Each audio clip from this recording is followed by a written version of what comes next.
Ito ang late talaga merienda ko. Mag-aalas 7 na. Kaya kinakain ko na lang manibalang na saging. Dipig. Sayang to ah. Pwede makain to. Yun. Halika, kain tayo. Tsaka di muna ako nagpainit, only water lang.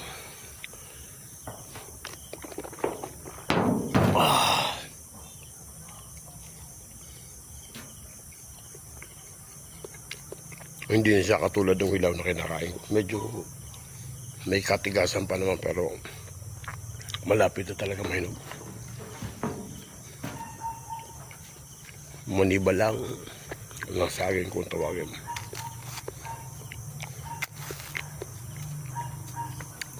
Halika't samahan niyo ako magpahinga sabay ng konting merienda.